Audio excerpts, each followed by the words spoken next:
Hello everyone and welcome to Vistella's Cycle Safety Webinar, Mastering the Commute on Two Wheels. My name is David and I'm your host for today.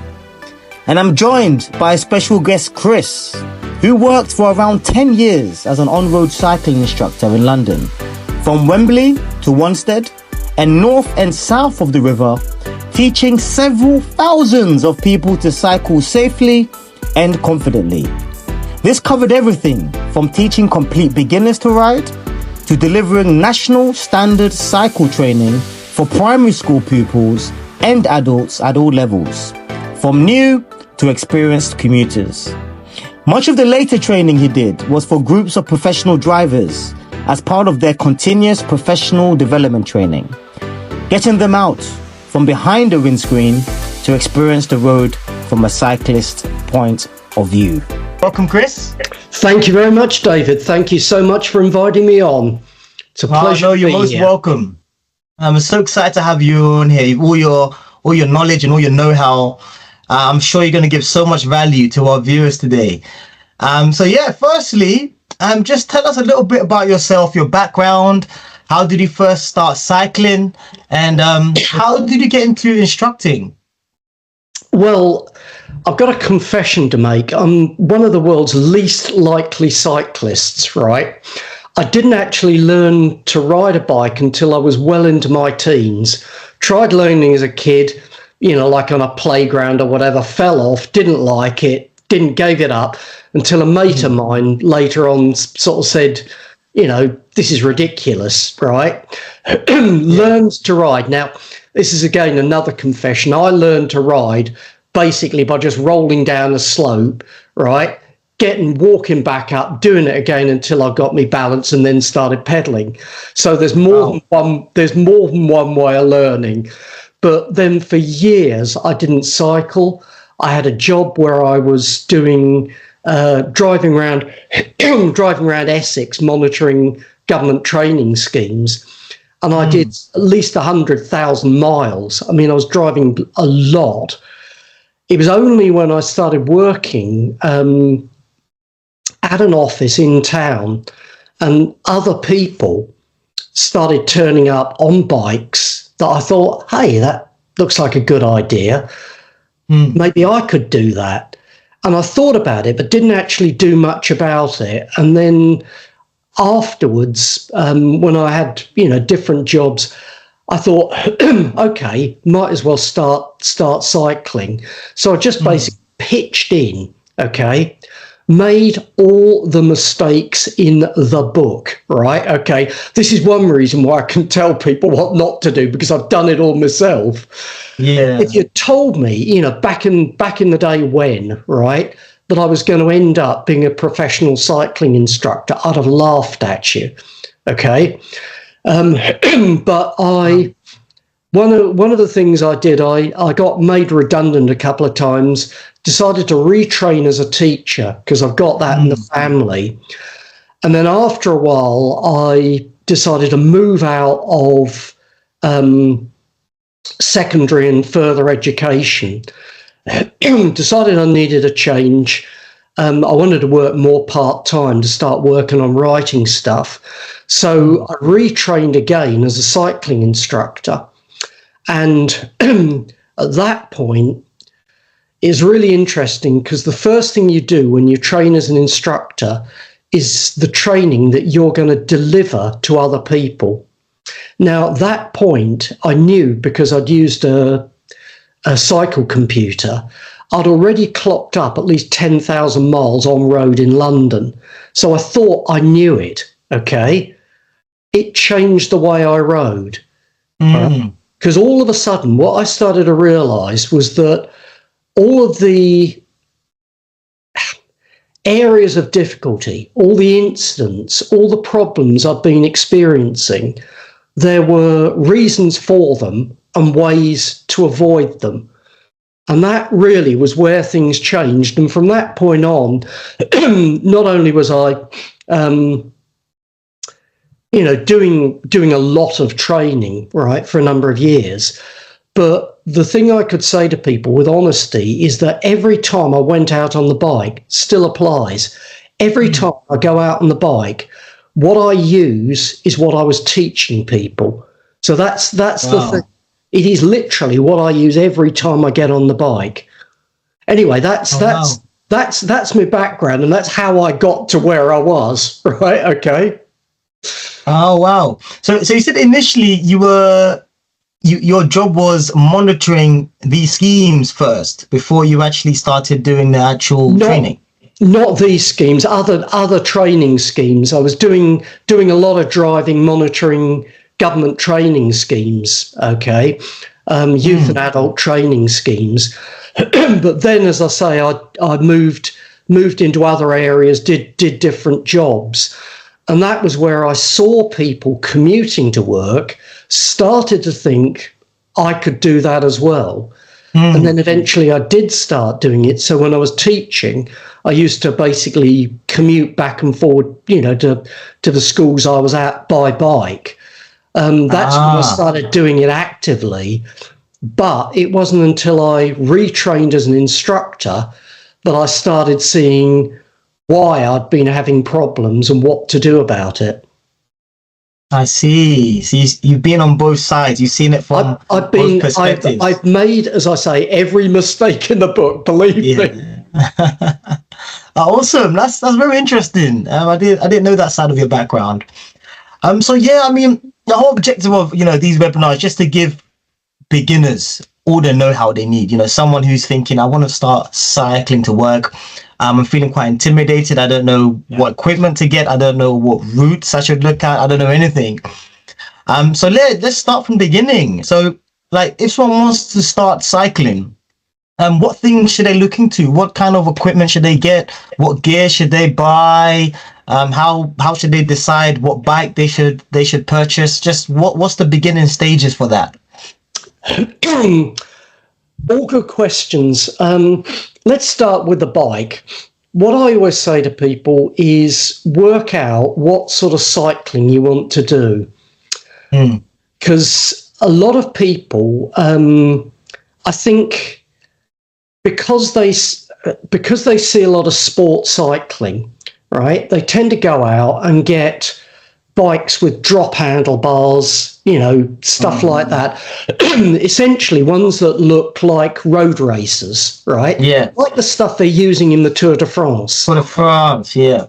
Now, that's a bit like saying, I want to get a car, okay, and you start looking at sports cars, right? If you've got, 2 kids and shopping and whatever, okay, that's not practical. So with bikes, what I say to people is work out what sort of cycling you want to do, okay? You don't want, it's like a lot of bikes that you get, still they sell them with essentially off-road tyres, big chunky tyres, right? Yeah. Well, if you're not going to ride off-road, you don't want something that's basically designed for mountain biking. Mountain bike, yeah. Right? So if you're going to be commuting, what I would do is look for a commuter bike, okay? Look for something, number one, that fits you, okay? Bikes are like clothing. You don't want to get something that's too big or too small. Go to a decent bike shop, try ones out, right? Remember, it can be adjusted. You can move the seat up and down. You can adjust there's a lot of adjustment you can do to the handlebars. You can usually adjust the height of the handlebars, how close, how far away. So you want to make sure that you're comfortable on the bike. And a good bike shop can fit the bike to you, okay? Because you don't want to be stretching too far forward. You don't want to be cramped up. A lot of people spend huge amounts of time looking for the perfect saddle because they're not comfortable. And what they don't actually do is adjust the saddle, because saddles go up and down, the angle changes, and they move back and forwards towards and away from the handlebars. Right? It's all that sort of stuff that you need to fit. It's like going out and saying, I'm going to buy I want to go out and do some walking. So I want a waterproof, weatherproof jacket. And then you go out and buy one that's the wrong size. You see what I mean? So first of all, get a bike that fits you. And if you're going to be doing commuting, shopping, whatever, you want something with a rack so that you can put, a lot of people like a basket on the front. I'm not a fan of them because a lot of them tend to interfere with the steering. Okay, I'm much more in favour of either using a backpack, right, which a lot of people do, or getting panniers, bike bags that go on the rack, where you can just drop them on the back, keep the weight down low. But if you're carrying stuff, get a rack, get that. It rains in London. It rains in this, in this country, anywhere, it rains, okay? I would always say to people, get mud guards, okay? Okay, yeah. Because the last thing you want to be is the guy or the girl that everybody's riding along behind, okay, that's spraying up muddy, dirty water onto the person that's cycling behind you, right? Yeah. It's not make you popular. It's not nice. So equipment, right, the sort of stuff you need, for me, if you're commuting particularly, is rack bags, mud guards, okay, and lights, okay? Get some decent lights. You can get cheap LED lights, really good ones. I mean, the sky's the limit if you want to start spending, right? But as with anything, I'd say start cheap and then trade up. Same with bikes, right? Don't go out and spend, £1,500 on a bike and then decide it's not what you want. If you can, right, buy a second-hand bike, get something decent but cheap. And then if you decide that you want to trade up, you know what you want to trade up to, okay? So don't feel you've got to spend, money no object. But at the same time, look to get something which is not so cheap that you're going to be paying out a small fortune because stuff is constantly wearing out and breaking. There's a sweet spot. You know what I mean? Spending enough money, and a good independent bike shop will be able to advise you, let you try stuff out. So always try before you buy. And that's good advice. Yeah, final thing I think in terms of equipment, it's going to rain wherever you are. You're going to need good waterproof stuff. That is, you can get cheap waterproof stuff. Anything is better than nothing, right? And again, start cheap, trade up, but you're going to want something which is good and waterproof, top leggings properly as well, okay? If it's really going to rain, I've even got waterproof socks, good waterproof socks, because there's nothing worse. I used to literally come back from one place I was working at. There was a puddle on the Mile End Road when it rained, went all across 2 lanes. You couldn't avoid it. I used to literally come back home, right, take off my shoes and empty them into the sink. Wow. Didn't have wet feet because I had waterproof socks, right? So good waterproof gear, and if you've got the waterproof outer, you've got stuff which is warm. You see what I mean? You can layer stuff. But that, I would say, if you're riding regularly, those are the things you need to look at equipment wise.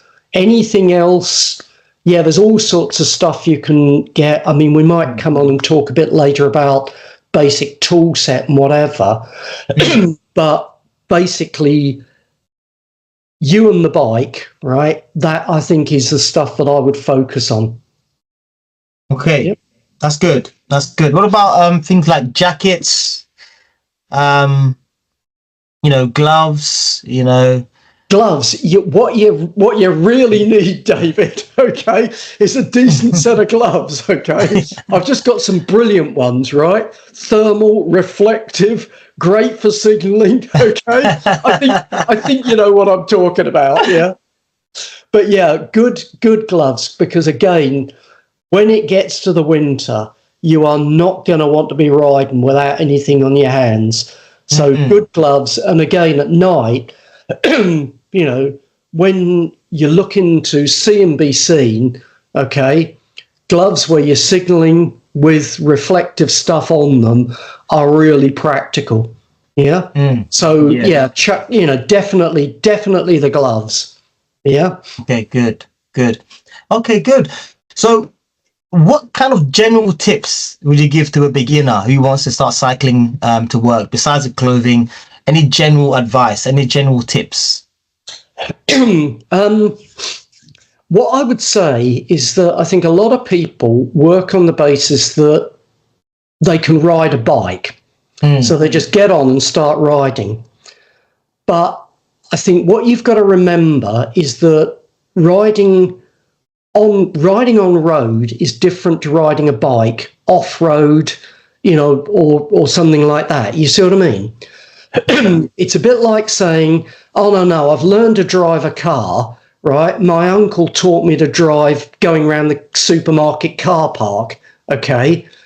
It's different when you get out on the road. So what I would say to people is if you're going to ride on road, remember, you become a road-going vehicle, okay? That's how you got to think of yourself. You're not you are another element in the traffic on road. And I know I'm biased, but what I would say to people is get some training, okay? Just because you can ride a bike doesn't mean you know how to ride on road. If you've passed your test, if you already drive a car, you've got a lot of relevant experience. But a lot of people nowadays aren't, you know, for financial reasons, aren't learning, aren't passing their test, aren't driving regularly. So if you're going to ride on road, I think all local, I'm not sure outside London, but within London, which is what I know about, I think all the local authorities offer either completely free or very heavily subsidised training, okay? And the principles behind it are really simple, because what we used to teach people is it's all about three things. It's positioning, awareness, communication, right? Okay. Where you ride, observation, right? Knowing what's going on around you, and communication with other road users. Get those right, the risk drops off very, very dramatically. Nothing in life is risk-free, but what you've got to ask yourself is, okay, what am I doing to reduce the risks? Yeah. Good. Yeah. And if you get where you see people having problems, you can just look at it as an instructor and go, right, well, that's because they got one of those three things wrong. It's not rocket science, but it's knowing the principles, you know, of where you ride, when you ride, and how you change things as you go along. So biggest recommendation I would say is get trained, because then somebody will take you out, show you how to handle situations, right? And at that point, the training's multi-level, you can build up, and don't do anything you're not confident and comfortable with doing, okay? Worst thing you can do is pile into a situation and not be comfortable about it. I always used to say to people, if you're in any doubt on a route, there's nothing wrong with just going pedestrian. Pull into the side, get off, walk through a junction, have a look at it, see what's going on, so that next time when you come back, you're prepared and know how to tackle it. You see what I mean? Absolutely. That's great. Could you just repeat those three key things again, please? I think that's vital. Right. Positioning, where you ride, Awareness, knowing what's going on around you, and communication. Now, positioning, excellent. A lot of people tend to be hugging the gutter, right? Mm. Now, what we used to talk about is primary and secondary position, right? Which is riding further out or closer to the curb. And it depends on where you're riding, okay? On a big wide road, you can drop in and be on, I always used to say to people, imagine there's an invisible third yellow line. You're about there, just outside the drain covers and stuff, so you're not riding over them. But if there's parked cars, what you want to do is stay out of the door zone, right? It's one of the most common ways people get injured. They're too close to parked cars. Somebody stops, parks the car, talking to their mate, opens the door without looking, bang, next thing that happens, you're into the door, you're off the bike.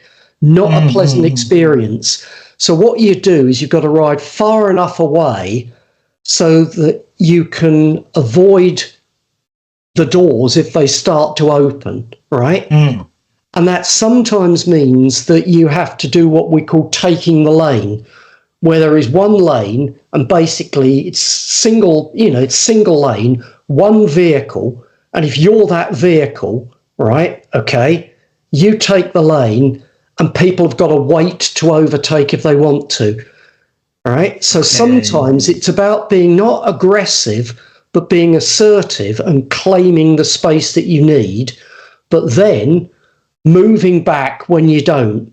You see what I mean? So it's a dynamic process, but it's where you ride on the road.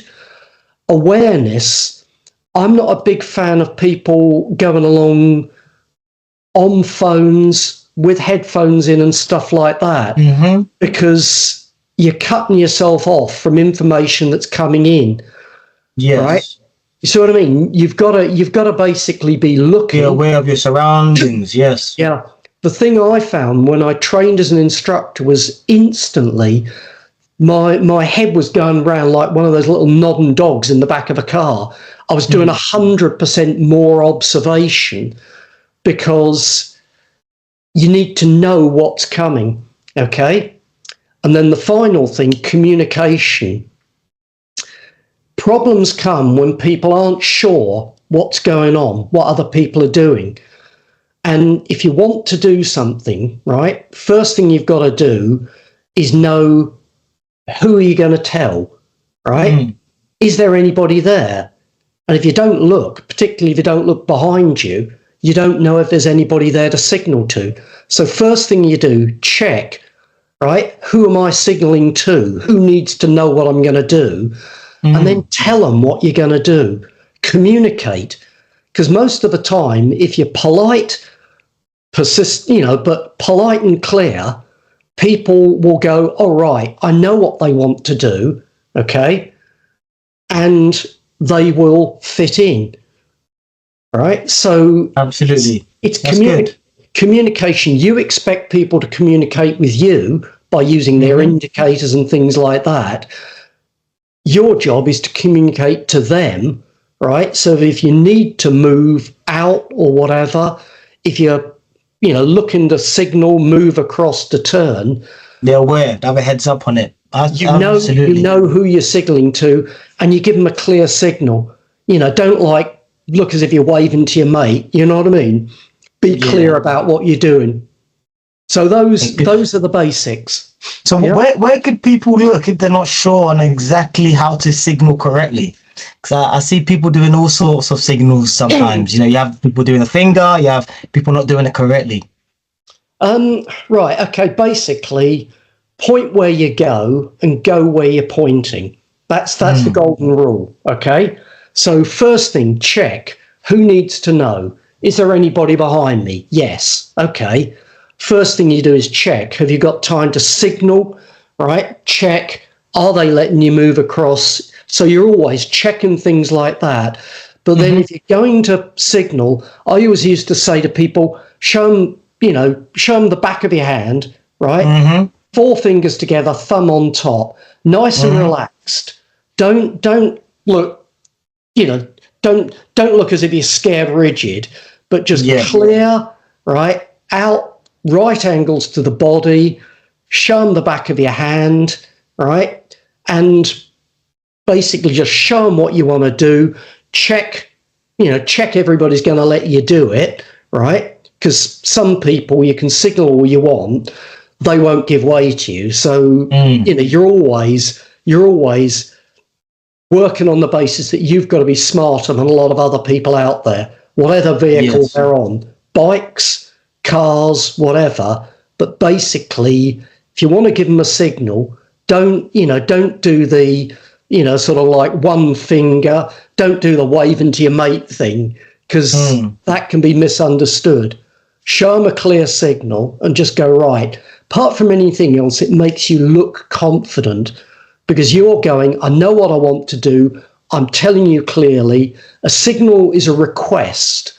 So you're requesting other road users to allow you to do something. But basically, you've got to make a polite but firm request. You see what I mean? So much of it is in body language. I agree. Yeah? I agree. And what advice would you give to people when approaching a roundabout? I think some people are quite nervous when they're approaching roundabouts. There's a lot going on. They're not sure where to stick. What advice would you give around that? And right. It's right to be cautious about roundabouts because there's junctions, roundabouts tend to be the places where stuff gets a lot busier.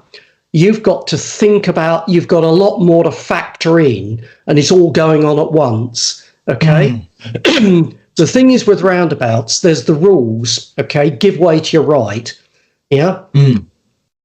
What you've got to do is know the rules, work by them, but again, coming back to what I just said about be smarter than other people, right? Bless you. Yep. You've got to be prepared that you're signalling, you have priority, right, coming onto a roundabout that somebody may still pull out in front of you, right? You can't, I always used to say to people, you can't stop people driving or cycling like idiots. You can't stop pedestrians, stepping out in front without looking.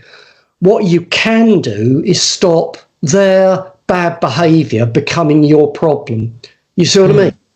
So I've got a mini roundabout very close to me where, quite regularly I'll be going round that roundabout and I've got to allow for the fact that people are coming onto the roundabout when their view isn't clear, so they don't know what's coming. They're not giving way, all sorts of things like that. I've got to be able to deal with it. You see what I mean? And the golden rule is, if they're going to do something stupid, just let them do it and make sure you don't hit them and they don't hit you. You see what I mean? Right? Just, just let them get, because people like that, you want out of your way. Okay. Yeah. So it's, areas like roundabouts, junctions are where you can get people doing stupid things, but that's where we come back to the observation, the awareness, right?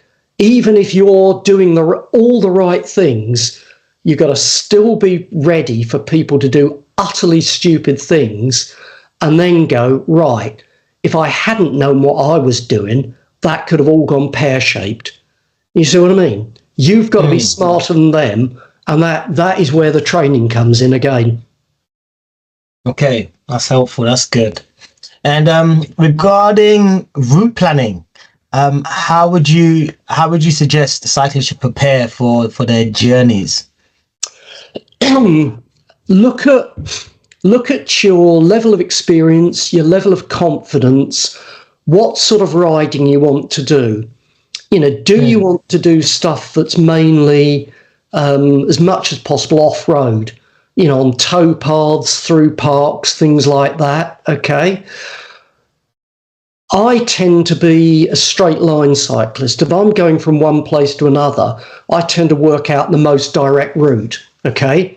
So, because as far as I'm concerned, the roads of the cycle network, right? Because you're another vehicle. But if you're not happy with that, if you're not happy, or until, perhaps that's a better way of putting it, until you're happy with major roads, right? Which sometimes, funnily enough, are easier because there's room for traffic moving at different speed to separate, and also there's good, clear sight lines. But if you're not ready for major roads, okay, you can pick as much as possible quieter roads and so forth, but be aware of the fact that sometimes there's as much going on so-called quiet roads as there is on major roads. You see what I mean? Okay. But work out, if you want to do as much as possible of your route, cutting through parks and things like that, build that in, okay? What I would say is just work out where you want to get from and to, and then back in the day, okay, as instructors, we used to plan stuff on paper maps, right? Okay. But the equivalent, right, that I use now is something like Google Maps, where you can even say to it, suggest me a cycle route, and it'll do that.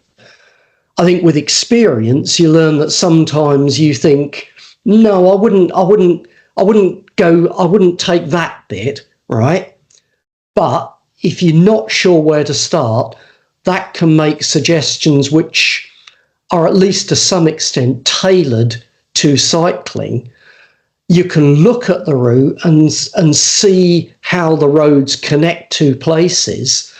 And something, again, which is always worth thinking about, well, go on to, if you're not sure what something's like, go onto the street level, street view, okay? Yeah. And you can actually walk it, in effect, walk it through on the road, see what it looks like. You see what I mean? So when you get there, I still do it when I'm cycling to a strange area. I just, look at the map on Street View so that when I get there, I'm going, right, that's the building where I turn right. You see what I mean? And that's good advice. There's things like Strava, all sorts of apps and whatever, but that relies on having something on the bars and whatever. Simplest thing is to know where you're going. You see what I mean? And if necessary, stop and check it every so often on the phone. Yeah. That's really helpful, especially that street view note there. It's worth its weight in gold. That really is. Yeah. It is. Yeah. Thank you so much, Chris. I think that's the main questions I wanted to ask you. And just lastly, I think the key thing is most people are quite nervous and a bit scared about cycling on the roads due to safety. They're a bit fearful about their safety. Just a last note to kind of help people who may feel a bit intimidated by the roads, just to feel a little bit more safer when deciding to commute to work. I think what you've got to tell yourself, okay, what you've got to do if you're scared of anything, right? The question to ask yourself is, what am I scared of? Okay. And people will say, traffic, getting injured or whatever. And then it's like, well, okay, that's what you're worried about. And then work out, how do you deal with it? Okay. Don't do it and stay scared. Say, well, what am I scared of? I'm scared about getting hit.